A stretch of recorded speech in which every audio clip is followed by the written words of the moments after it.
নমস্কার, আমি প্রিয়ব্রত আর আমার ইউটিউব চ্যানেলে সবাইকে স্বাগত।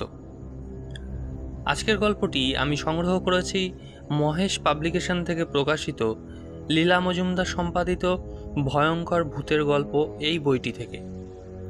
আজকের গল্প হেমেন্দ্র কুমার রায়ের লেখা এথেন্সের শেকলবাঁধা ভূত। লেখক শ্রী হেমেন্দ্র কুমার রায়, যার প্রকৃত নাম প্রসাদ দাস রায়, জন্ম কলকাতায় 1888 সালের 18 এপ্রিল। পিতা রাধিকা প্রসাদ রায়। মাত্র 14 বছরের সাহিত্য চর্চা শুরু করেন তিনি। 1903 খ্রিস্টাব্দে বসুধা পত্রিকায় তার প্রথম গল্প আমার কাহিনী প্রকাশিত হয়। তার রচিত যখের ধন এক অনবদ্য সৃষ্টি, যা 2 বার চলচ্চিত্রায়িত হয়। 1963 সালে মাত্র 75 বছর বয়সে তার জীবনাবসান ঘটে। আজকের গল্পটি তারই লেখা এথেন্সের শেকলবাঁধা ভূত।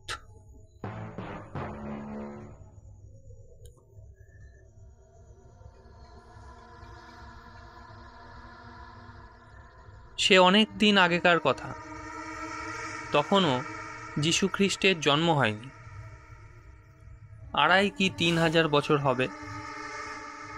প্রাচীন গ্রিসে এথেন্স বলে একটা জায়গা ছিল। এথেন্স কিছু অপরিচিত নাম নয়, সবাই এর নাম শুনেছে। এই এথেন্সেরই একটা পাহাড় ঘেরা ছোট্ট গ্রামে এক জঙ্গলের মধ্যে পুরনো একটা বাড়ি ছিল। বাড়িটা অবশ্য অনেক দিন ধরেই খালি পড়েছিল। একে তো নির্জন পাহাড়ি অঞ্চল, তার উপর আবার বন জঙ্গল দিয়ে ঘেরা পরিবেশ, তাই পরিত্যক্ত। লোকজনও না থাকলেও বাড়িটা কিন্তু খুব একটা ভাঙাচোরা অবস্থায় ছিল না। অর্থাৎ ইচ্ছে করলে পরিষ্কার করে বা সামান্য সাজিয়ে গুছিয়ে নিলে লোকে অনায়াসেই সেখানে বসবাস করতে পারত। আসলে সবাই কি আর লোকজনে ঠাসা ভিড়, হয় হট্টগোল এসবের মধ্যে বাস করতে পছন্দ করে? অনেকেই নির্জন শান্ত পরিবেশে নিজের মতো করে থাকতে ভালোবাসে। কিন্তু আশ্চর্যের ব্যাপার, ওই বাড়ির যে মালিক, সে কিন্তু হাজার চেষ্টা করেও অনেক দিন পর্যন্ত কাউকে ওই কুঠিটা ভাড়া দিতে পারেনি। আসলে পাহাড়ের ওপর নির্জন জঙ্গলের মধ্যে অবস্থিত কুঠিটার বেশ বদনাম হয়ে গিয়েছিল। একবার এক শান্তিপ্রিয় ভদ্রলোক কুঠিটা দেখে লোভ সামলাতে পারেনি। তিনি ছুটির অবকাশ কাটাবার জন্য ওই নির্জন কুঠিটাকে বেছে নিয়েছিলেন, কয়েকদিন শান্তিতে কাটাবেন বলে। কিন্তু পরদিন সকালে দেখা গেল লোকটির মৃতদেহ পড়ে আছে কুঠির দালানে। প্রথম প্রথম ব্যাপারটা নিয়ে তেমন কেউ মাথা ঘামায়নি, তবে যারা তার মৃতদেহ দেখেছিল তাদের মধ্যে বেশ কিছু সন্দেহ দানা পাকিয়েছিল।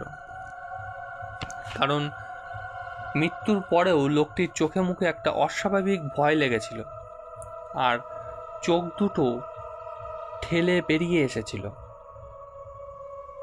কিন্তু পরে, বেশ কিছুদিন পর, আর একজন সৈনিক ধরনের লোক সেই বাড়িতে এসেছিল রাত কাটাতে। লোকটি কিন্তু ছিল অসম্ভব সাহসী। সেই লোকটি প্রাণে মরেনি ঠিকই, কিন্তু তার মুখ থেকে রাত্রির অভিজ্ঞতা যা শোনা গিয়েছিল তা ছিল রীতিমতো ভয়াবহ। খাওয়া দাওয়া সেরে রাত্রে সবে সে শুতে গিয়েছিল, এমন সময় সে হঠাৎ দেখতে পেল ছাই রঙের দাড়িওয়ালা চেহারার বিশাল এক বুড়ো হাতে পায়ে শেকল লাগানো অবস্থায় ঘুমন্ত সৈনিকের সামনে এসে দাঁড়িয়েছিল। তার মুখ থেকে কেমন এক ধরনের গো গো আওয়াজ বেরুচ্ছিল। সৈনিক পুরুষটি মারা যায়নি, কিন্তু অজ্ঞান হয়ে গেছিল। পরদিন জ্ঞান ফিরে আসার সঙ্গে সঙ্গে সে সেই কুঠি ছেড়ে পালিয়ে এসেছিল। সৈনিকটির মুখে সব কথা শোনার পর সারা গ্রামে আতঙ্ক ছড়িয়ে পড়ল। এমনকি দিনের বেলাতেও আর কোনো সাহসী লোক ওই বাড়ির দিকে পা বাড়াতো না। লোকমুখে কথাটা ছড়িয়ে পড়ার পরই ভূতের বাড়ি বলে কুঠিটার অপবাদ হয়ে গেল। কেউ আর সাহস করে ওই কুঠির ত্রিসীমানায় পা বাড়াতো না।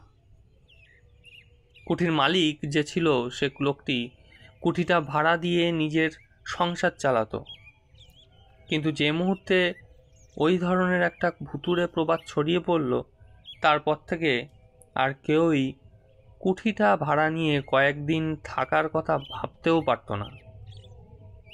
ফলে হলো কি, কুঠিটা সবার কাছে ভূতকুঠি নামে পরিচিত হয়ে গেল। কেই বা সাত করে নিজের প্রাণ বিসর্জন দিতে যাবে? শেষ পর্যন্ত বাধ্য হয়েই জলের দরে কুঠিটা বিক্রি করে দিতে চাইল কুঠির মালিক। কিন্তু কিনবে কে? শখ করে ভূতের হাতে প্রাণ খোয়াতে কেউ রাজি নয়।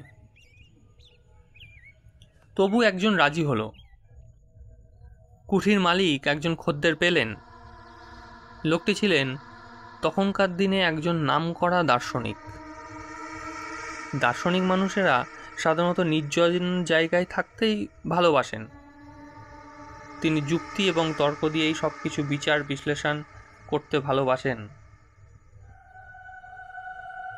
লোকমুখে কুঠিটার অপবাদের কথা তারও কানে এসেছিল, কিন্তু দার্শনিক ভদ্রলোক মনে প্রাণে কোনো অলৌকিক ব্যাপার বিশ্বাস করতে চাইতেন না। তিনি ভাবলেন বাড়িটায় গিয়ে তিনি উঠবেন। মানুষের মধ্যে ভূতের ভয়ের অযৌক্তিক সংস্কারকে উড়িয়ে দিতে চাইলেন। কুঠির মালিকের কাছে গিয়ে তিনি কুঠিটি কেনার বাসনা জানালেন। মালিক তো হাতে স্বর্গ পেলেন। তিনি ধরেই নিয়েছিলেন এমন ভুতুড়ে বাড়ি কোনো দিনও ভাড়া বা বিক্রি হবে না। তাই দার্শনিক ভদ্রলোকের প্রস্তাব শুনে মালিক আকাশ থেকে পড়লেন। বলে কি এই বুড়ো, ভাড়া নয় একেবারে কিনতে চাইছেন? অত্যন্ত কম দামে তিনি সঙ্গে সঙ্গে কুঠিটি বিক্রি করে হাঁপ ছাড়লেন। আগেই বলেছি, যুক্তি ছাড়া দার্শনিক চলেন না। যা চোখে দেখা যায় না, হাত দিয়ে যাকে ছোঁয়া যায় বা ছোঁয়া যায় না, অথবা অন্তর দিয়ে যাকে উপলব্ধি করা যায় না, তেমন কিছুতে তার বিশ্বাস আসবে কেন? নিজের সব জিনিসপত্র নিয়ে গিয়ে উঠলেন সদ্য কেনা সেই বাড়িটায়। সারাদিন ধরে নিজের হাতে সব কিছু সাজালেন। নিজের হাতেই তাকে সব কিছু করতে হয়েছিল, তার কারণ বাড়িটার ভুতুড়ে কাণ্ড কারখানা নিয়ে এমন সব গল্পগুজব তৈরি হয়েছিল যে তিনি অনেক বেশি পয়সার লোভ দেখিয়েও কোনো চাকর বাকর পাননি। যাই হোক, সারাদিন পরিশ্রমের পর দার্শনিক ভদ্রলোক বেশ ক্লান্ত হয়ে পড়েছিলেন। খুব একটা খাওয়া দাওয়ার ইচ্ছেও ছিল না। সামান্য রুটি মাংস আর কফি দিয়ে রাতের আহার শেষ করলেন। তারপর গিয়ে শুলেন তার ছোট্ট বিছানায়। মাথার কাছে বিশাল সেকেলে ধরনের একটা জানালা ছিল, সেটাও খুলে রাখলেন। গরমের দিন, সন্ধে রাতের ফুরফুরে হাওয়া বইছিল।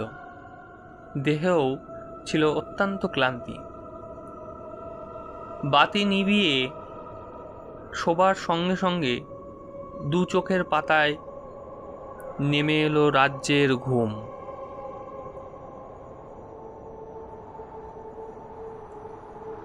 কতক্ষণ ঘুমিয়েছিলেন কে জানে। হঠাৎ একটা অদ্ভুত আওয়াজ তার অস্বস্তির মধ্যে তার ঘুমটা ভেঙে গেল। গভীর ঘুমে আচ্ছন্ন মানুষের হঠাৎ ঘুম ভেঙে গেলে সামান্য সময় লাগে প্রকৃতিস্থ হতে।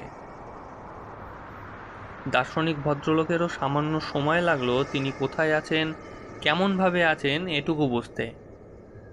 তারপর তার সব কিছু একে একে মনে পড়ে গেল।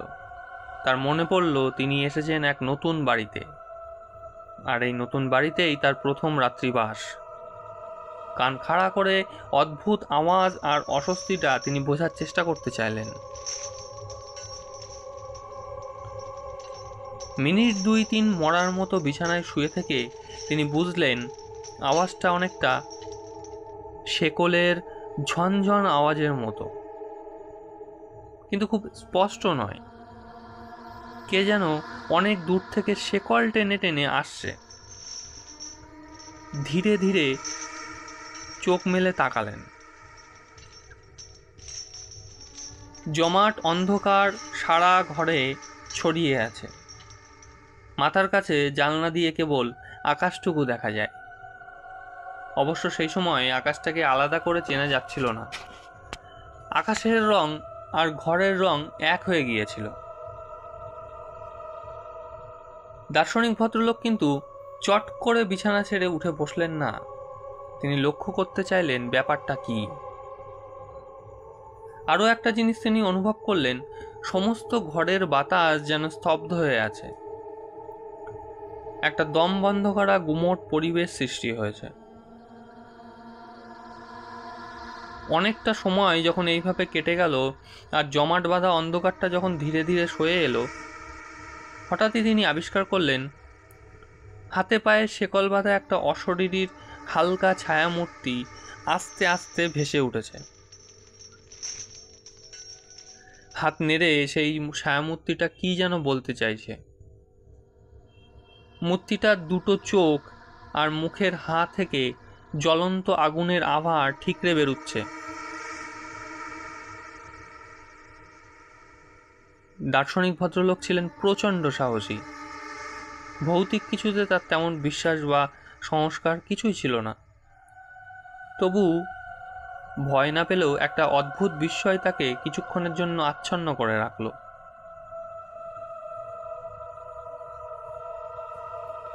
তিনি বুঝতে চাইলেন এটা কি, কোনো ভয়ঙ্কর দানব নাকি কোনো অসৎ মানুষ ওইভাবে সাজগোজ করে তাকে ভয় দেখাতে চাইছে। শুয়ে শুয়ে এই সব নানান যুক্তিতর্ক যখন তার মনে ঝড় তুলেছে, তখনই তিনি দেখলেন সেই হাতে পায়ে শেকল পরা ছায়া ছায়া মূর্তিটা ধীরে ধীরে তারই দিকে এগিয়ে আসছে। শেষ পর্যন্ত মূর্তিটা তার একেবারে খাটের কাছে এসে থমকে দাঁড়াল।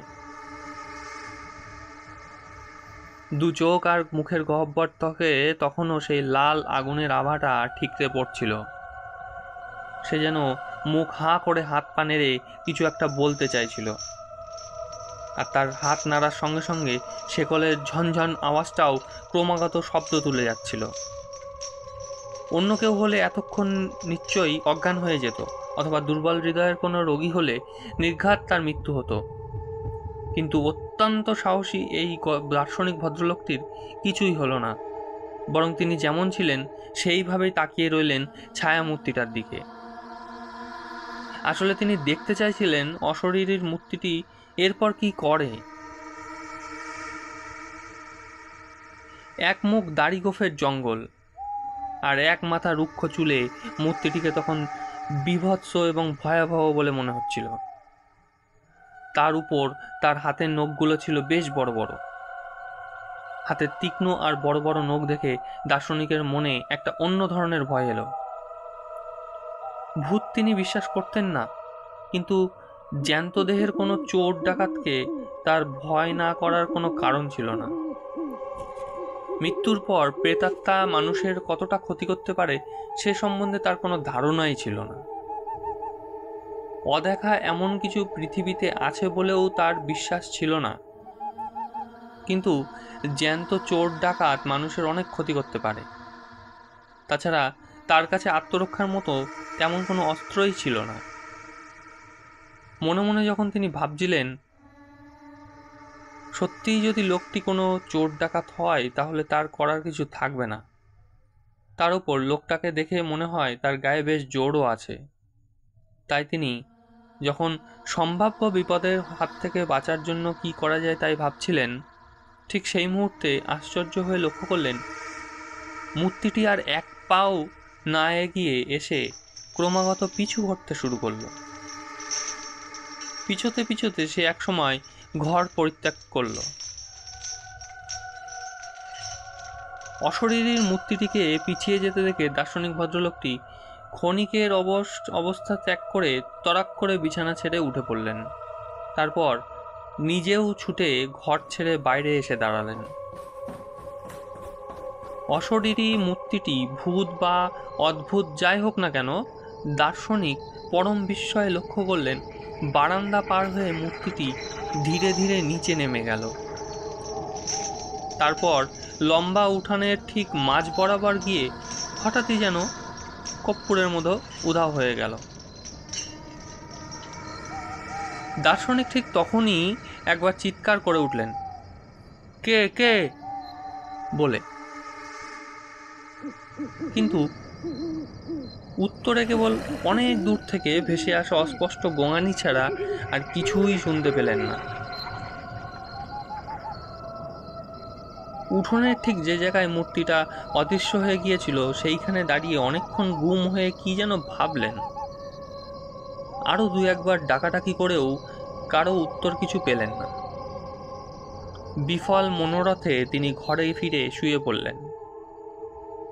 বাকি রাতটা এই অদ্ভুত ব্যাপারটি নিয়ে চিন্তা করতে করতে কাটিয়ে দিলেন। ভোরের আলো ফোটার সঙ্গে সঙ্গে গত রাত্রে ঠিক যে জায়গা থেকে মূর্তিটা অদৃশ্য হয়ে গিয়েছিল সেখানে এসে অনেক কিছু পর্যবেক্ষণের দৃষ্টিতে খুঁটিয়ে খুঁটিয়ে লক্ষ্য করতে থাকলেন। কিন্তু দিনের আলোয় কোনো কিছুই তার অস্বাভাবিক বলে মনে হলো না। পাহাড়ের টিলায় এই বাড়িটি ছিল লোকালয় থেকে বেশ কিছু দূরে। লোকজন কেউ তেমন থাকতো না। হয়তো সেটা কুঠি বাড়িকে কেন্দ্র করে যেসব গল্প বা গুজব আছে তারই ভয়ে কোনো সাহসী পুরুষও এ বাড়ির ত্রিসীমানায় আসতো না। নির্বান্ধব এবং নির্জন বাড়িটায় দার্শনিক আবার তন্ময় হয়ে গেলেন তার নিজের কাজে, নিজের চিন্তায়, নিজের পড়াশোনায়। প্রায় সারাদিনই তিনি বইয়ের জগতে ডুবে রইলেন। ফলে রাতের সেই অশরীরী এবং অদ্ভুত ঘটনার কথা তিনি প্রায় ভুলেই গিয়েছিলেন। রাতের খাওয়া দাওয়া সেরে যখন তিনি বিছানায় শুতে গেলেন তখনই একবার গত রাতের কথা মনে হলো। কিন্তু ঘটনাটিকে তিনি তেমন আমল দিলেন না। ভাবলেন অত্যাধিক চিন্তাগ্রস্ত থাকার জন্য আধা ঘুম আধা জাগরণে কি দেখতে কি দেখেছিলেন। বিছানায় শোবার সঙ্গে সঙ্গে ঘুম না এলেও কিছুক্ষণের মধ্যেই তিনি গভীর ঘুমে আচ্ছন্ন হয়ে পড়লেন।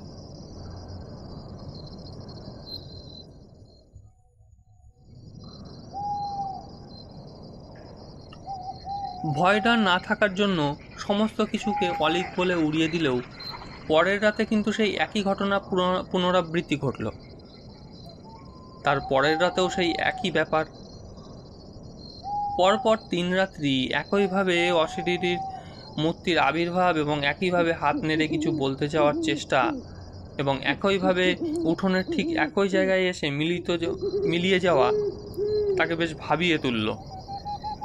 তিনি কিছুতেই কোনো ব্যাখ্যা দিয়েই এর বুঝতে পারছিলেন না এটা কেমন করে হয়, কিভাবে হয়। তবে কি এটা কোনো নতুন ধরনের জাদুবিদ্যা? অবশেষে চতুর্থ দিন সকালে দার্শনিক কিন্তু আর নিছকই কল্পনা বলে সব উড়িয়ে দিতে পারলেন না।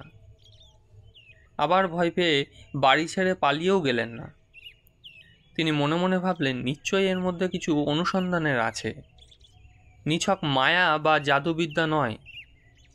আর সত্যিই যদি অশরীরীর কোনো প্রেত হয়ে থাকে তাহলে নিশ্চয়ই সে কিছু বলতে চাইছে। আর সব থেকে দার্শনিককে বেশি আকৃষ্ট করল উঠোনের সেই নির্দিষ্ট স্থানটি। কেনই বা প্রতি রাতে অদ্ভুত বা বিভৎস আকৃতি সেই মূর্তিটি ওই বিশেষ একটি জায়গায় এসে হারিয়ে যাচ্ছে? তাহলে কি ওই জায়গাটিতেই বিশেষ কোনো তাৎপর্যপূর্ণ কিছু লুকিয়ে আছে? এর একটা বিশেষ তদন্ত হওয়ার প্রয়োজন।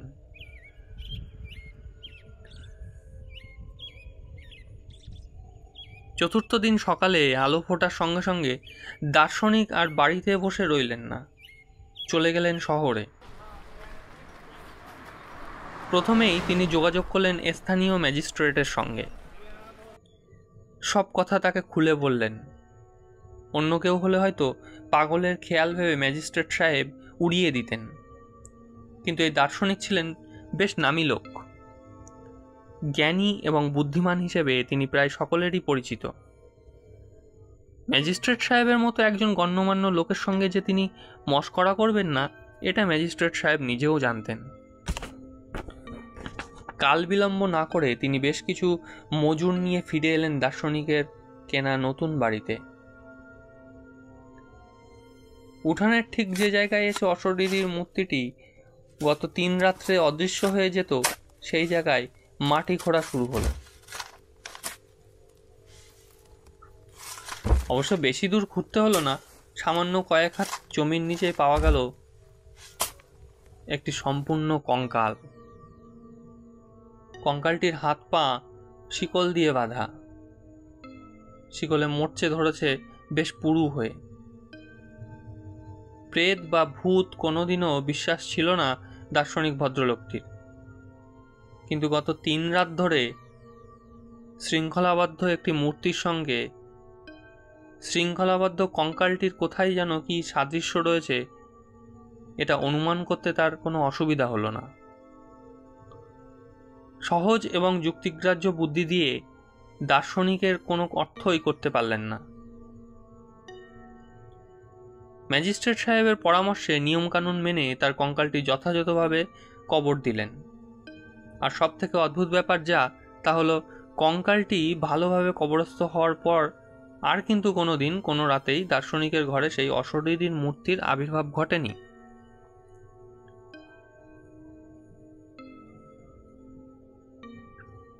এরপর দার্শনিক বহুদিন সেই বাড়িতে বাস করেছিলেন।